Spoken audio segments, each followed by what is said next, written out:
Shopping শেষ করে বাসায় ফিরতে ফিরতে সন্ধ্যা। কেনাকাটা করা সবাই মিলে দেখে ও কাকে কোনটা দিবে সিলেক্ট করে।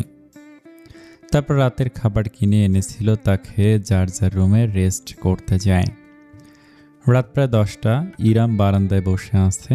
আরব 2 মগ কফি নিয়ে এসে বসলো ইরামের পাশে। কি হয়েছে, মন খারাপ লাগছে? কিছু না। এদিকে তাকাও আমার দিকে। ইরামের মুখ নিজের দিকে ঘোরালো আরব। কিছু তো হয়েছে, বলো আমাকে। এরপর ইরাম শপিং মলের ঘটনাটা বলল। সব শুনে আরব বলল, ওসব ভেবো না। ইমন ভাই তো বললেন যে রাকিবকে নিয়ে তোমার বড় ফুপুরা চলে যাবেন। আচ্ছা শোনো, বাবা যেই প্রফেসরের কথা বলেছিলেন ইউনিভার্সিটি অব ব্রিস্টলের, তিনি আমার রিসার্চ পেপার খুব পছন্দ করেছেন। আমাকে অফার লেটারও পাঠিয়েছেন আজকে সকালে। ইরামের মন খারাপ নিমিষে উপে গেল। আলহামদুলিল্লাহ, কবে যাবেন? ভিসার অ্যাপ্লাই করব, আর একটা জবের অ্যাপ্লাইও করতে হবে। প্রফেসর বলেছেন তিনি আমাকে এতে হেল্প করবেন। তাহলে তো ভালোই। বাবা মাকে বলেছেন? মাত্রই বলে এলাম। কালকে দুজনের ভিসার অ্যাপ্লাই করব, আশা করি মার্চ এপ্রিলে চলে আসবে। আরবের বাহু জড়িয়ে ধরল ইরাম। তারপর ধিমি সরে বলল, আপনার তো আর এখানে ফেরার ইন্টেনশন নেই, তাই না? তুমি চলে ফিরবো? ইরামের নাকের ডগায় চুমু এঁকে কথাটা বলল আরব। ইরাম ফের বলল, না থাক, সবাই তো ওখানেই থাকবে। আমরা বেরোতে আসবো বছরে 2-3 বার। হঠাৎ আরব ইরামের কোলে তুলে নেয় ইরামকে। আচমকা হয়, ইরাম ভড়কে যায়। আরে কি করছেন? আমার বউকে কোলে নিলাম, হাসে ইরাম। আরব আর কিছু না বলে রুমের ভিতরে যায়। এয়ারপোর্টে আনিসা বেগমের সাথে বসে আছে ইরাম। আনিসা বেগম বলে দিচ্ছেন যেন ইরাম নিজের খেয়াল রাখে। ইদানিং ইরামকে খুব ক্লান্ত দেখা যায়। শোনো, খাবার টাইম মতো খাবা। তোমাকে বলে বলে খাওয়ানো লাগে। আমি চলে গেলে সারাদিন তো নিজের মতো থাকবা, কেউ খেতে বলবে না, আর তুমিও খাবা না।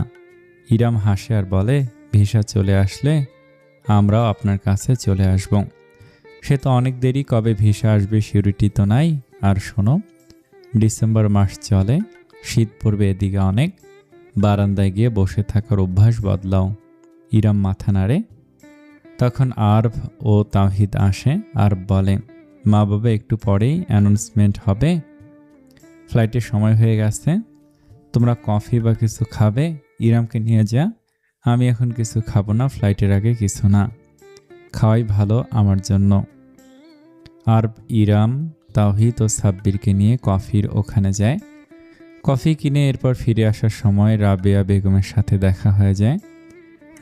রাবেয়া বেগম ইরামকে দেখে হাঁটা থামিয়ে দাঁড়িয়ে আছেন। ইরাম প্রথমে খেয়াল করেনি, তিনি ডাকলে ইরাম তাকায়। তুই এখানে কেন এসেছিস? ইরাম ও রাবেয়া বেগমকে দেখে অবাক হয়। সে সালাম দিয়ে বলে, ফুপি আপনি এখানে? এটা তো আমি তোকে জিজ্ঞাসা করছি। আমার ছেলেটা সব ভুলেও দেখি তোর ছায়া থেকে মুক্তি পাচ্ছে না। আন্টি, কথা একটু সামলে বলবেন। আপনি আমার ওয়াইফকে ইনসাল্ট করছেন। এটা আপনার বাড়ি না এয়ারপোর্ট, এটা এখানে যে কেউ আসতে পারে। কথাটা বলে আরব ইরামের হাত শক্ত করে ধরে হাঁটা ধরে। তন্মধ্যে রাকিব তার মায়ের কাছে এসে হাজির। ইরাম ও সাব্বিরকে দেখে সেদিনের শপিং মলের কথা মনে পড়ে। সে ইরামকে উদ্দেশ্য করে বলে, আরে মিস, আপনার সাথে শপিং মলে দেখা হয়েছিল না? আর এই যে ভাইয়া সাব্বির, আপনার সাথেও তো জুতোর শোরুমে দেখা হয়েছিল। ইরাম ঘাবড়ে যায় রাকিবের কথা শুনে। রাবেয়া বেগম এখন নিশ্চয়ই আরও কিছু বলবেন। ইরামের ভাবনা শেষ হতে না হতেই রাবেয়া বেগম বলে উঠলেন, শপিং মলে দেখা হয়েছে মানে? তুই তো আমাকে বলিসনি। কি বলবো মম, প্রতিদিন কত মানুষের সাথে দেখা হয়। ছেলের এমন জবাবে রাবেয়া বেগম স্বস্তির নিঃশ্বাস ছাড়লেন। তা দেখে রাকিব প্রশ্ন ছিল, মম তুমি ওনাদের চেনো? সেদিন ওনাকে দেখে আমার কেন যেন ফ্যামিলিয়ার মনে হয়েছিল, কিন্তু উনি বললেন। ও কি বলল তা তোমাকে শুনতে হবে না, ভাবতে হবে না। ও ফ্যামিলিয়ার না, একদমই না। আমরা চিনি না ওকে, চলো তুমি। হর হর করে কথাগুলো বলে রাবেয়া বেগম রাকিবকে এক প্রকার টেনে নিয়ে গেলেন সেখান থেকে। ইরাম আরবকে বলল, চলুন। উনি এত রুড বিহেভ করলো আর তুমি কিছু বললে না? কি বলবো? পাবলিক প্লেসে সিন ক্রিয়েট হবে। তাছাড়া আমি চাই না রাকিব ভাই এসব নিয়ে কোনো প্রশ্ন করুক। আপনিও বাদ দিন এসব, চলেন। এরপর ইরাম আরবকে নিয়ে আনিসা বেগমদের কাছে যায়। কিছুক্ষণ পর অ্যানাউন্সমেন্ট হলো আরব, ইরাম, সাব্বির, তাওহিদদেরকে বিদায় জানান আনিসা বেগম ও মাহমুদ সাহেব। ডিসেম্বর পেরিয়ে নতুন বছর, জানুয়ারির দ্বিতীয় সপ্তাহ। ইরাম ফারিনের সাথে একটা ক্লিনিকে এসেছে ফারিনের আল্ট্রাসাউন্ড করতে। 3 মাসের গর্ভবতী সে। এখন ফারিন ইরামকে প্রেগন্যান্সি টেস্ট করতে বলছে। টেস্টটা করো ইরু, দরকার নেই, তুমি চলো তো, তোমার আল্ট্রাসাউন্ড করতে এসেছি, এখন আবার তুমি পড়েছো আমারটা নিয়ে। আরে বোকা মেয়ে, একটা টেস্ট করতে কি হয়, তোমার তো পিরিয়ড হয়নি এই মাসে, মাত্র 1 সপ্তাহ লেট হবে পরে, এখন চলো তুমি। ইরাম ফারিনকে টানছে, কিন্তু ফারিন অনর, সে আজ ইরামকে টেস্ট করিয়েই যাবে। দেখো ইরু, টেস্ট করাতে তো কোনো সমস্যা নেই, করাও। তাছাড়া তোমার তো আজ সাভারে যাওয়ার তাড়া নেই, আর ভার্সিটি থেকে আমাদের বাড়িতে আসবে, এখন অনেক সময় বাকি, টেস্টটা করো। ইরামের ক্লান্ত লাগছে, এই আল্ট্রাসাউন্ড করার জন্য অনেকক্ষণ বসে থাকতে হয়েছে, এখন আবার বসে অপেক্ষা করতে ইচ্ছে হচ্ছে না। ইদানিং তার প্রেশার লো হয়ে যায়, মাথা ঘুরে ওঠে প্রায়। ইরাম বলে, ভাবি আমার ভালো লাগছে না, বাসায় গিয়ে একটু রেস্ট করব, দুপুরে খেয়ে বেরিয়েছি, এখন বিকেল গড়িয়ে সন্ধ্যা হতে চলো প্লিজ একবার টেস্টটা করো। বলতে বলতে ফারিন দেখলো ইরাম চেয়ারে বসে পড়েছে, মাথা ঘুরে উঠেছে তার। ঠিক আছে। ফারিন দ্রুত পানির বোতল বের করে ইরামের হাতে দেয়। তখন একজন নার্স ইরামকে দেখে এগিয়ে এসে জিজ্ঞাসা করেন, উনি ঠিক আছেন ম্যাম? ফারিন বলল, হ্যাঁ, প্রেশার লো হয়ে গেছে হয়তো, ফার্মেসিতে স্যালাইন পেয়ে যাবেন, আইভিও নিতে পারেন, থ্যাঙ্কস। প্রেগন্যান্সি টেস্ট করতাম ওর, আপনি যদি হেল্প করতেন, আসুন আমার সাথে। ইরাম ওই অবস্থাতেই দুর্বল দৃষ্টিতে তার ঘাটতারা ভাবির দিকে তাকায়। এই মহিলা তাকে প্রেগন্যান্সি টেস্ট না করে আজ যাবেই না। টেস্টের রেজাল্টের জন্য বসে আছে দুজনে। মাগরিবের আজান হয়ে গেছে। ইরাম একটা ফ্রুট শেক খাচ্ছে আর বারবার বাঁকা নজরে ফারিনের দিকে তাকাচ্ছে। কিছুক্ষণ পর নার্স ডাকে, রিপোর্ট নিয়ে ডাক্তারের চেম্বারে যায়। ইরাম নার্ভাস, ফারিনর হাত শক্ত করে ধরে রেখেছে। ডাক্তার রিপোর্টে চোখ বুলিয়ে হাসি মুখে বলেন, কংগ্রাচুলেশন মিসেস ইরাম, আপনি 5 উইকস প্রেগনেন্ট।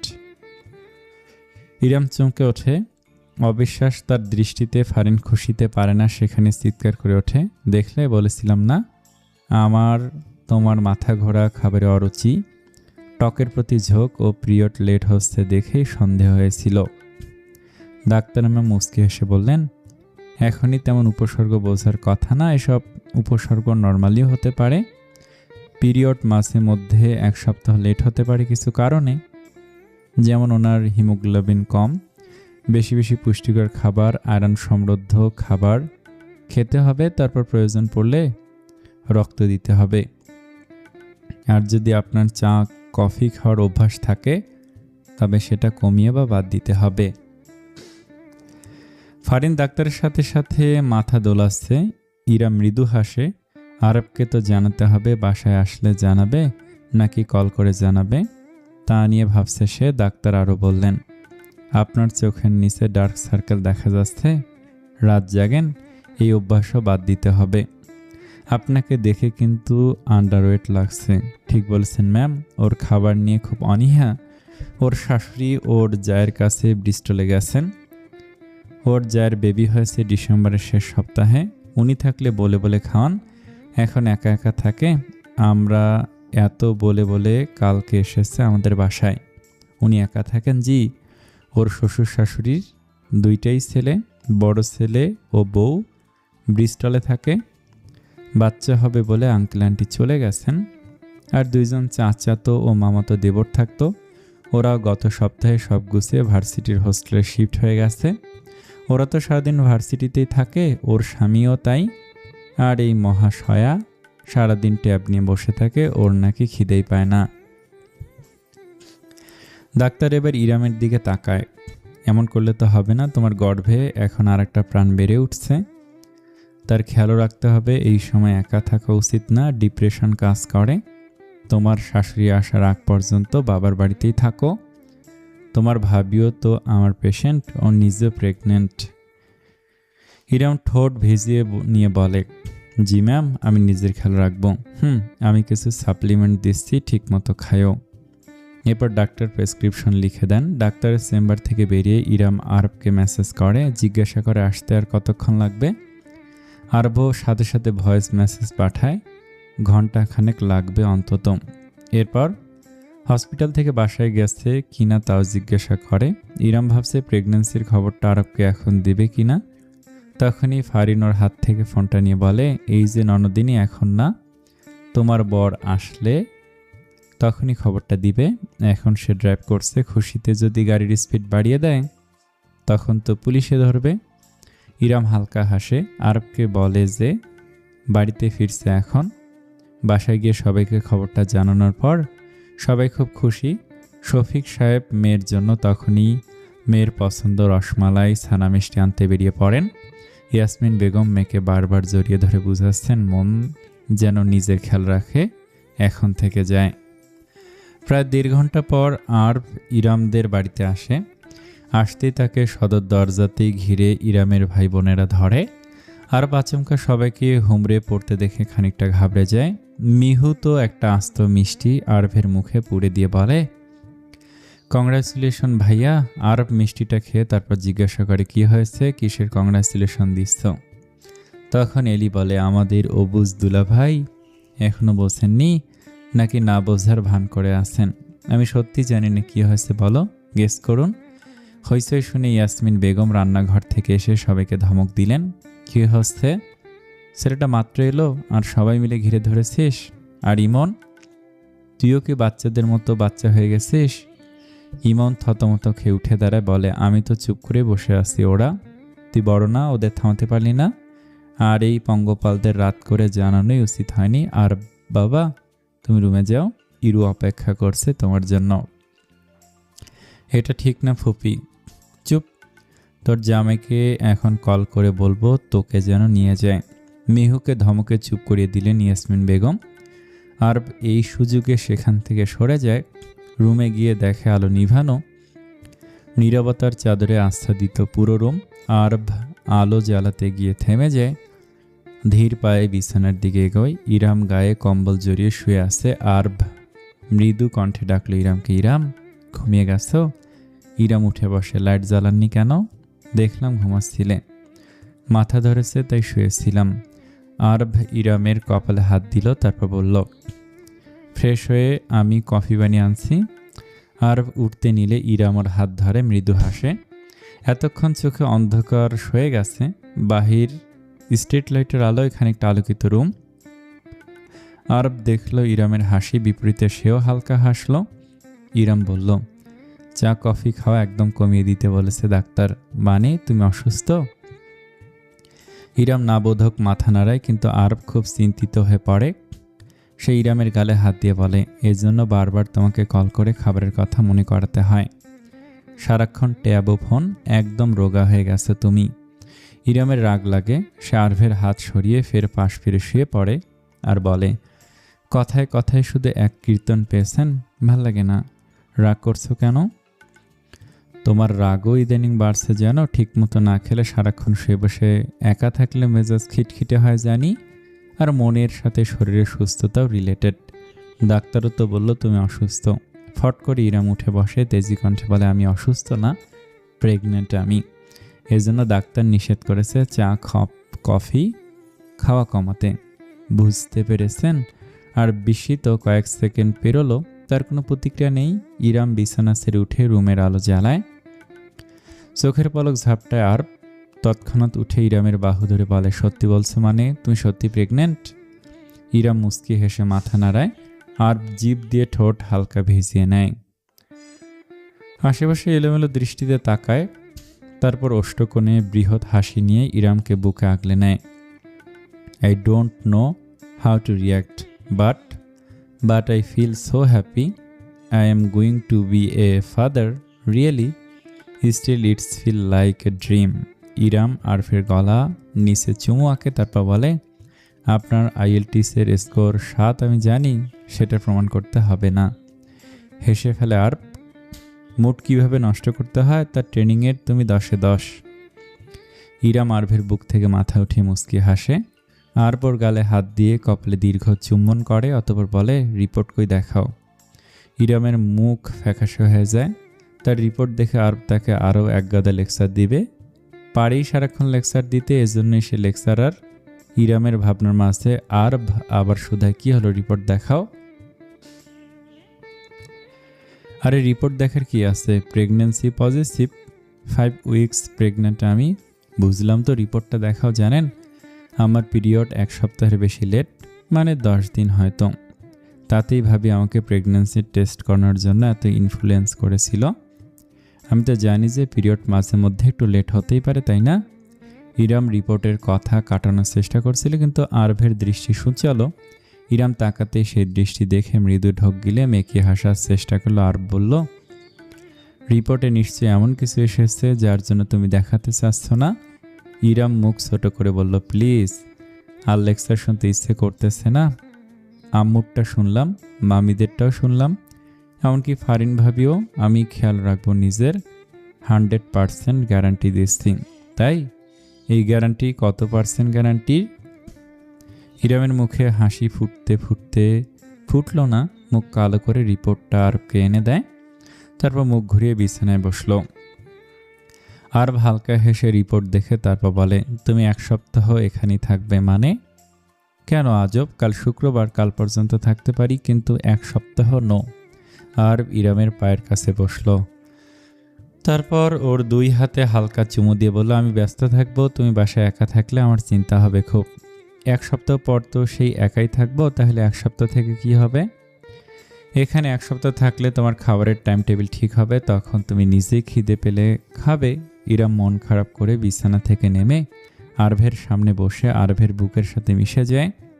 বলে, আপনাকে তো ওখানে একা থাকতে হবে, প্রতিদিন 3 থেকে 4 ঘন্টা জার্নি করা সম্ভব না। একা একা কী খাবেন না খাবেন আমার চিন্তা হবে। তুমি চাইলে প্রতিদিন এখানে আসবো। না থাক, পরে আপনি অসুস্থ হয়ে যাবেন। ইরাম আরও শক্ত করে আরবকে জড়িয়ে ধরে রাখে নিজের সাথে। আরব প্রিয়তমার চুলে মুখ গুজে চুপ করে থাকে। সপ্তাহ পেরিয়ে মাস, ভ্যালেন্টাইন্স ডে। আরব আজ ছুটি নিয়েছে, বিকেলে হাসপাতালে এসেছে ইরামের আলট্রাসাউন্ড ও কিছু টেস্ট করাতে। এখন প্রায় 9 উইকসের প্রেগন্যান্সি। ডাক্তার বলেছে ইরামের হিমোগ্লোবিন লেভেল খানিকটা বেড়েছে, তবে তাও স্যাটিসফাইড না। 12 উইকস হলে 1 ব্যাগ রক্ত দিতে বলেছে। রিপোর্ট নিয়ে দুজনে হসপিটাল থেকে বেরিয়ে ফুলের দোকানের দিকে যায়। আরব ইরামকে গাড়িতে বসিয়ে ফুল কিনতে যায়।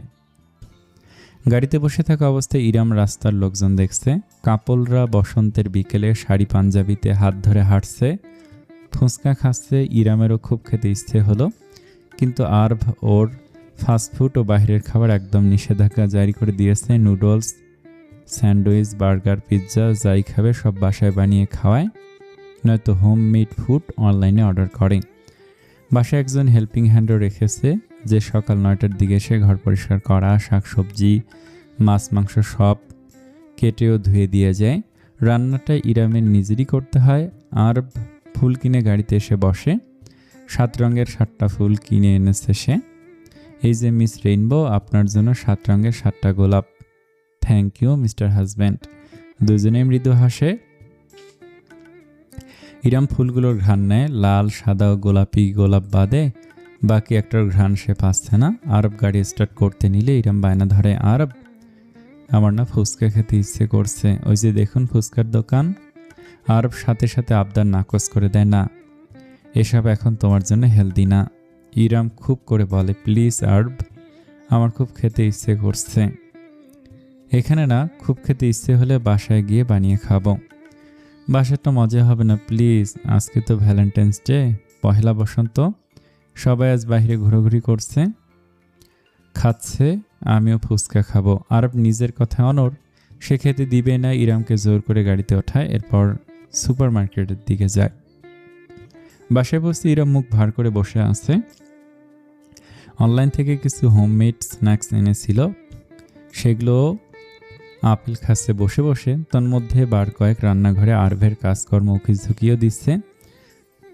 প্যাকেট করা ফুচকা কিনে এনেছে আরব, সেগুলো এখন এয়ার ফ্রায়ারে ভাজবে। ইরাম গলা উঁচু করে বলে, যদি টকটা মজা না হয় তবে আমি বাইরে গিয়েই খাবো, ওকে? আরব মুচকি এসে ইউটিউব দেখে ফুচকার পুরো টক বানানো দেখছে। প্রেসার কুকারে সে ডাল সিদ্ধ দিয়েছে আর টকের জন্য বাকি সব ব্যবস্থা করেছে। সাথে ডিনারের জন্য বিরিয়ানি বানানোর প্রস্তুতিও নিচ্ছে। সন্ধ্যা 8টার দিকে ফুচকা প্রস্তুত শেষে আরব ইরামের সামনে টি টেবিল এনে রাখলো। তারপর মেঝেতে বসলো। আরবকে মেঝেতে বসতে দেখে ইরাম বসে উঠল। আরে মেঝেতে বসেছেন কেন? সোফায় উঠে বসুন। আগে এই অধমের বানানো ফুচকা পাশ হোক তারপর। ইরাম হালকা হাসলো। আরভের চুলে আলতো হাত বুলিয়ে ফুচকা নিল, পুর ও টকের সাথে মুখে নিল। আরব অপেক্ষা করছে ইরামের মুখ থেকে প্রশংসা শুনতে, কিন্তু ইরাম সেসব দেখছে না। একটা খেয়ে আর একটা ফুচকা এখন খাচ্ছে। কেমন হয়েছে বলো না? ফুচকা মুখে নিয়ে ইরাম বলে, ঠিক আছে ঠিক আছে, আমি তোমার থেকে রিভিউ জানতে চাইছি। ইরাম মুখে হাত দিয়ে হাসে। তারপর আর একটা ফুচকা বানিয়ে আরভের মুখের সামনে ধরলো। আরব মুখে নিল ফুচকাটা। খেতে খেতে তার মুখ কুঁচকে যায়। লবণ বেশি লাগছে। আমার কাছে বেশি লাগছে না? ঠিক আছে। আরব হতাশ হয়ে সোফায় উঠে বসলো। তারপর বলল, না জানি বিরিয়ানির কি অবস্থা। ইরাম ফুচকা রেখে রান্নাঘরে গেল। বিরিয়ানির হাঁড়ির ঢাকনা সরিয়ে দেখলো এখনো চাল সম্পূর্ণ ফুটে ওঠেনি। আরব ইরামের সাথে সাথে এসেছে। ইরাম জিজ্ঞাসা করলো, এভাবে বানাচ্ছেন কেন? চাল আগে 80% সেদ্ধ করে তারপর মশলার সাথে মিক্স করলে সহজ হতো। আরব মাথা চুলকে বলল, ওই রেসিপিতে বারবার হাঁড়ি বদলাতে হয় আর ঝামেলা। এখন তুমি দেখো লবণ ঠিক আছে কিনা। ইরাম পানির পরিমাণ দেখে হতাশ হয়ে বলল, এটা খিচুড়ি হয়ে যাবে, পানি আপনি বেশি করে দিয়েছেন। আরভের মুখ ছোট হয়ে গেল। ইরাম তা দেখে বলল, চুলার আঁচ বাড়িয়ে দিয়ে এখন খেয়াল রাখতে হবে যাতে লেগে না যায়। এরপর সে চামচ দিয়ে হাঁড়ি থেকে সামান্য পানি তুলে আরবকে বলল, টেস্ট করে দেখুন তো লবণ কেমন। আরব টেস্ট করে অসহায় মুখে বলল, বেশি লাগছে। ইরাম বলল, খুব বেশি? ফুচকার মতো লবণ। 2টা আলু কেটে দিচ্ছি, তারপরে বেশি মনে হলে লেবু মিলিয়ে খেয়ে নিয়েন। আধ ঘন্টা পর বিরিয়ানির রান্না শেষ হয়েছে। ততক্ষণে আরব ডাইনিং টেবিলে মোমবাতি ও বিকেলের কিনে আনা গোলাপ ফুলগুলো ফুলদানিতে করে টেবিলের ওপর রাখলো। আলাদা করে একটা লাল গোলাপ সে পকেটে করে এনেছিল, সেটার পাপড়ি টেবিলের ওপর ছড়িয়ে দিল। আলো নিভিয়ে মোমবাতি জ্বালালো। ঈষৎ হলুদা ভাব আলো ছড়িয়ে পড়ল মুহূর্তেই। তখন রুম থেকে ইরামের ডাক আসে। আরব রুমে গিয়ে দেখে ইরাম লাল রঙের জামদানি পরে আয়নার সামনে বসে আছে। খোপায় বেলি ফুলের মালা লাগানোটা বাকি। আরব খোপায় মালাটা লাগিয়ে দিল। অতঃপর ইরামের কাঁধে থুতনি ঠেকে আয়নায় দুজনের প্রতিচ্ছবির দিকে দেখছে। ইরাম জিজ্ঞাসা করলো, কেমন লাগছে? একদম প্রিন্সেস ইরামের মতো লাগছে। ইরাম কপাল কুঁচকালো। এটা কেমন প্রশংসা? ভালো করে বলেন, নয়তো আমি চেঞ্জ করে ফেলবো। এমনিতে ওয়েট বাড়ার কারণে গাল কেমন ফুলা ফুলা লাগছে, মোটা হয়ে যাচ্ছে আমি। আরব মৃদু হাসলো। তারপর বলল, কোথায় তুমি মোটা হচ্ছ? তোমার চোখে দোষ আছে বুঝলে, তুমি একদম পারফেক্ট আছো। আর প্রশংসা করতে গিয়ে সাদ বা পরীর সাথে আজ তুলনা করতে ইচ্ছে করছে না। তুমি তোমার মতো সুন্দর, ভীষণ সুন্দর, ভাষায় ব্যক্ত করা কঠিন আমার জন্য। ইরাম লাজুক হাসলো। আরব ওর মাথায় হালকা চুমু এঁকে চোখে কাপড় বেঁধে নিয়ে গেল ডাইনিংয়ে। সফট রোমান্টিক মিউজিক বাজছে। আরব, এবার তো চোখের বাঁধন খুলুন। আরব খুলে দিল। ইরাম নজর বুলালো। অষ্টকোণে কার মুগ্ধতার হাসি। ওয়াও, এত কিছুর আয়োজন কখন করলেন? তোমার ভালো লেগেছে? ভীষণ সুন্দর। ইরামের হাত ধরে আরব ওকে চেয়ারে নিয়ে বসায়। এরপর প্লেটে বিরিয়ানি বেড়ে দিয়ে বলে, এই লবণাক্ত ভর্তা বিরিয়ানি খেয়ে অধমকে দয়া করুন প্রিন্সেস। ইরাম হেসে ফেলে। অল্প একটু মুখে তুলে বলে, মোটামুটি ভালোই হয়েছে। সত্যি? টেস্ট করুন। নিজ হাতে আরবের মুখে এক লোকমা বিরিয়ানি তুলে দেয় ইরাম। আরব খেয়ে বলে, খারাপ না। অতঃপর দুজন হেসে ওঠে। আজ ইরাম ও আরবের প্রথম বিবাহ বার্ষিকী। আবার আজ রাতেই ওদের ফ্লাইট। এই উপলক্ষে ইরামদের বাড়িতে সবাই একসাথে হয়েছে। সাব্বির, তাওহিদ, প্রীতি, সাফান, প্রান্ত, শারমিনরাও সবাই এসেছে। আরবের কাজিনরা ইরামের কাজিনদের সাথে ওরা ছাদে আড্ডা দিচ্ছে। আর জোহরা বেগম ইরামের মা মামিদের সাথে রান্নাঘরে হাত বাটাচ্ছেন। এদিকে ইরামের শরীর খারাপ লাগছে। সকাল থেকে 2বার বমি হয়েছে আর ওকে নিয়ে ডাক্তার দেখাতে এসেছে। আজ রাতে ফ্লাইট, আর এখন অসুস্থ হলে তো ডাক্তার বলছে ইরাম সুস্থ আছে, বমি হয় তেমন খারাপ কিছু না, কিছু খাবার রুচিতে আসে না, আবার কিছুটা মানসিক কারণে ডাক্তার এও বলেছে জার্নি করতে পারবে।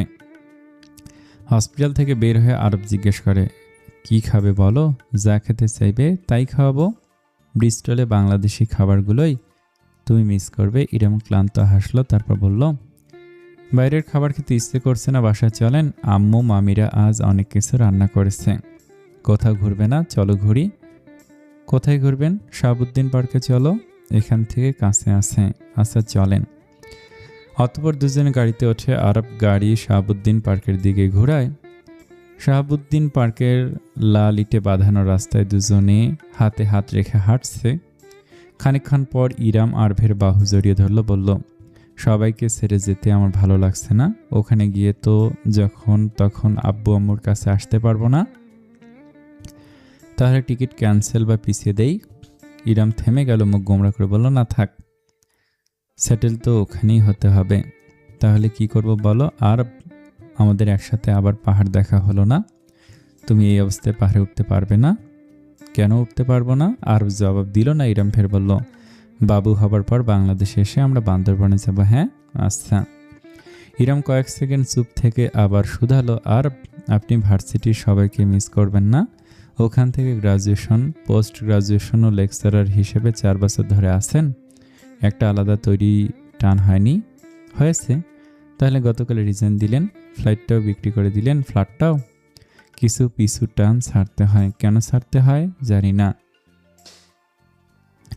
অতঃপর দুজনে নীরব। নীরবতার মাঝে পাখিদের মৃদু কিচিরমিচির কোলাহলে শহর পরিপূর্ণ। লেকের ওপর কাঠের ব্রিজটাতে দাঁড়ালো দুজন। আর কয়েকটা ছবি তুলে ইরামের। তারপর একজন পথচারীকে দিয়ে দুজনের কাপল ছবি তুলল। আরও কিছুক্ষণ হাঁটলো দুজনে। পার্ক থেকে বেরোনোর আগে ইরাম বলল, থ্যাঙ্কস আরব, আমার সত্যি অনেক মন খারাপ ছিল।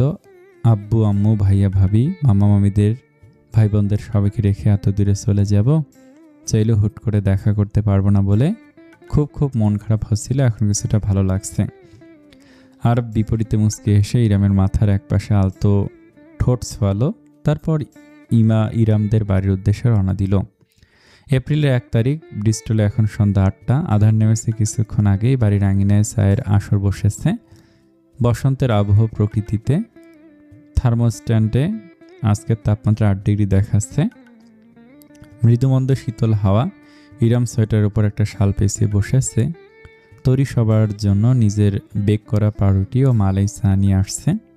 তরির 3 মাস বয়সী মেয়ে তটিনী তার দাদির কোলে হাত পা ছুঁড়ে খেলছে। ওর গায়ে তেমন গরম কাপড় নেই। ইরাম তটিনীর গায়ে নিজের শালটা খুলে দিতে চাইল। তখন তরি বলল, ওকে শাল দিও না ইরাম, ওর গরম বেশি। তুমি বাংলাদেশ থেকে এসেছো মাত্র 5 দিন, তাই এখনও ওয়েদারের সাথে খাপ খাওয়াতে পারোনি। তুমি শালটা জড়িয়ে বসো, ঠান্ডা যেন না লাগে, অসুস্থ হয়ে গেলে মুশকিল। ইরাম মৃদু হেসে শালটা আবার নিজের গায়ে জড়িয়ে নিল। রাস্তার ধারে আঙিনায় একদম কিনারে একটা সাকুরা ফুলের গাছ দেখা যাচ্ছে। ইরাম আসার দিনই দেখেছিল, কিন্তু জেট লাগের কারণে দিনের বেলা দেখা হয়নি। ইরাম তরিকে জিজ্ঞাসা করলো, ভাবি ওই সাকুরা ফুল কতদিন হয়েছে ফুটেছে? এই তো তোমরা আসার আগে। এখনো ঝড় বৃষ্টি হয়নি বলে সদ্য ফোটার মতোই লাগছে। এই সিজনে গাছটা যে এত সুন্দর লাগে। প্রতিবেশী আন্টির গাছ হলেও এটার অর্ধেকের বেশি অংশ আমাদের ইয়ার্ডে। ইরাম এগিয়ে গেল গাছটার কাছে। স্ট্রিট লাইটের আলোয় হালকা গোলাপি ফুলগুলো ঝলমল করছে। ইরাম ছবি তুলল কয়েকটা, তারপর একটা ফুল ছিঁড়ে কানের কাছে গুজলো। কাছ থেকে ঘ্রাণ মিষ্টি সুঘ্রাণ নিল। সাকুরা ফুলের ঘ্রাণ খুব হালকা মিষ্টি, দূর থেকে ঘ্রাণহীন বলে মনে হলেও কাছে গেলে এর ঘ্রাণ পাওয়া যায়। কিছুক্ষণ পর ইরাম সবার কাছে ফিরে এলো। এখন 8:30টার মতো বাজে। আনিসা বেগম ইরামকে জিজ্ঞাসা করেন, ইরাম আরব তোমাকে কল করেছিল? বিকেলে করেছিল, বলেছিল আসতে আসতে 9টার বেশি বাজতে পারে। আহারে, ছেলেটা আমার নতুন জবে ঢুকেছে আজ, তারপর ভার্সিটির ল্যাবেও যেতে হবে। ইরামেরও খারাপ লাগে। আরব সকাল 7টার আগে বেরিয়েছে। প্রথমে ভার্সিটিতে ল্যাবে গিয়েছে, সেখান থেকে যেই কোম্পানিতে জব নিয়েছে সেখানে। আবার 2 দিন পর ওদেরকে নতুন বাড়িতে শিফট হতে হবে। নতুন বাড়িটা এখান থেকে 10 মিনিটের হাঁটার পথ। আরবের ভাইয়ের এই বাড়িটিতে 3টাই রুম, একটা বেডরুম, একটা গেস্ট রুম আর একটা কিডস রুম।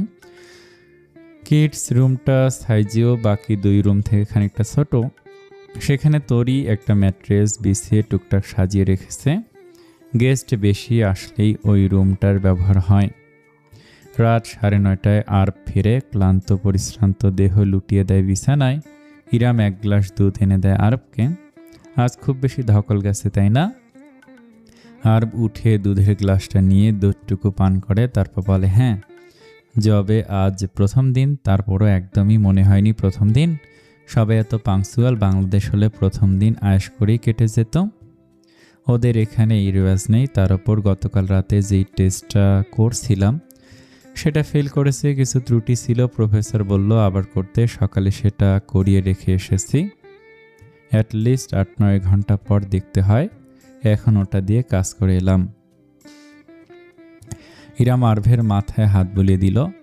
আরব ইরামের কোলে মাথা রেখে চোখ বুজে আছে। জানালার পর্দা সরে শীতল বাতাস আসছে।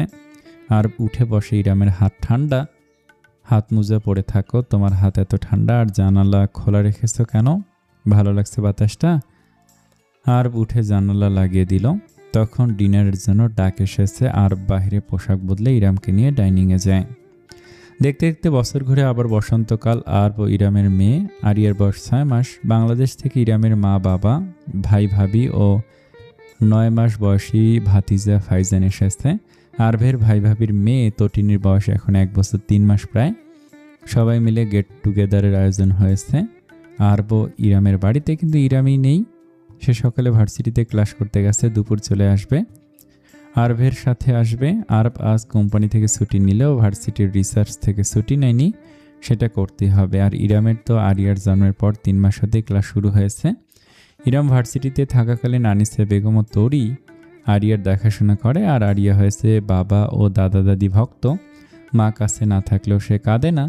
আর ফিরলে খাওয়ার সময় বাদে আরবের সাথে লেপ্টে থাকে। ইউনিভার্সিটির ক্লাস শেষ হওয়ার পর ইরাম গাড়ি পার্কিংয়ের কাছে গিয়ে আরবের জন্য অপেক্ষা করছে। আরবে কল করেছিল, সে বলেছে 10 মিনিট লাগবে। ইরাম তাই দাঁড়িয়ে আছে। বসন্তের হাওয়াতে দুপুরের সময়টা বেশ মনোরম। আজ হালকা রোদ, আবার হালকা মেঘাচ্ছন্ন। সে রাস্তার দিকে গেল। পুরো ভার্সিটির একটা ছবি তুলবে বলে রাস্তার অপোজিটে যেতে চাইল। হঠাৎ রাস্তার অপোজিটে ইরাম পরিচিত একজনকে দেখে থমকায়। প্রথমে সে ভুল দেখেছে ভেবে আবার তাকায় না, সে সঠিক দেখেছে। রাকিব একটা মেয়ের হাত ধরে ইউনিভার্সিটি অফ ব্রিস্টলের ছাদের দিকে ইশারা করে কিছু দেখাচ্ছে। মেয়েটাকে দেখে এশিয়ান মনে হচ্ছে না। মেয়েটির পরনে হাঁটুর নিচ অব্দি casual frock, 3/4 princess type slip, deep V neck, ক্লাব ও ব্রাউনের মিশলে চুল। দুজনের হাবভাবে মনে হচ্ছে ঘুরতে এসেছে ওরা। দুজনে খুব ক্লোজ, হাতের বাঁধনে, তাই মনে হচ্ছে। ইরাম ধিমি পায়ে রোড ক্রস করলো, মাথা নিয়ে রেখেছে সে। রাকিবের থেকে 3 হাত পরিমাণ দূরত্বে দাঁড়িয়ে ইউনিভার্সিটির ছবি তুলে আবার ফিরতে নিলে রাকিবের ডাক শুনতে পায়, hey miss, I think I know you, you look familiar. Iram চমকালো, কিন্তু দাঁড়ালো না একটুও। আরবের বলা 10 মিনিট শেষ হওয়ার পথে গাড়ির কাছে যেতে দেখলো আর হাত নাড়তে নাড়তে আসছে। ইরামের ঠোঁটের কোণে হাসি ফুটলো, সেও হাত নাড়ালো। আরব বেশে পৌঁছাতে হুট করে ঝপাঝপ করে বৃষ্টি নামলো, কিন্তু আকাশে এখনো মৃদু রোদ। ওরা দুজনে তাড়াতাড়ি গাড়িতে উঠে বসে। টিস্যু দিয়ে আরব ইরামের মাথা মুছে দেয়। ইরাম মৃদু হেসে বলে, নিজেরটা মুছুন, আমি তো এই পাশেই ছিলাম, আপনাকেই তো ঘুরে গাড়িতে উঠতে হয়েছে। আরব নিজের মাথা ইরামের দিকে এগিয়ে নিল। ইরাম ফেরে হেসে টিস্যু দিয়ে মুছে দেয়। আরব বলে, এই বৃষ্টির পর রংধনু উঠবে। ইরাম এক্সাইটেড, সত্যি? এই বৃষ্টি খুব অল্প সময় হবে, তারপর দেখো রংধনু উঠবে। হলো তাই। গাড়ি নিয়ে ওরা যখন হাইওতে, তখন বৃষ্টি থেকে আকাশে হালকা সোপানের মতো কয়েকটা রঙের মিশেলে রংধনু উঠল। মৃদু রোদে মাত্র 5টা রং ইরাম দেখলো। সত্যি সত্যি রংধনু উঠেছে, কি সুন্দর লাগছে, ওয়াও, তোমার মতো। ইরাম গাড়ির জানালা দিয়ে মুখ ঘুরিয়ে আরবের দিকে তাকায়। আরব রাস্তার দিকে নজর রেখে ইরামের দিকে এগিয়ে চট করে চুমু আঁকে ইরামের গালে। ইরাম মেয়েকে রাগ দেখায় তাতে আরব গাড়ি চালানোতে মন দেয়। এখানেই ট্রাফিক পুলিশ বাংলাদেশের মতো না। আরব মুস্কি হাসলো শুধু। ইরামও ফের জানালার দিকে মুখ ঘুরিয়ে নিয়ে হাসলো। রংধনু 7 রঙের মতো ওদের ভালোবাসাও রোদ বৃষ্টির মতো 7 রঙা রংধনু হয়ে নিজের আকাশ রাঙায় সমাপ্ত। আসসালামু আলাইকুম। কিছুদিন ব্যস্ত থাকার কারণে গল্পের ক্যাফে চ্যানেলটাতে ভিডিও আসেনি, তবে এখন থেকে নিয়মিত আসবে। যারা এতদিন ওয়েট করেছিলেন তাদের জন্য সমবেদনা। ইনশাআল্লাহ সব ভালো হয়ে যাবে।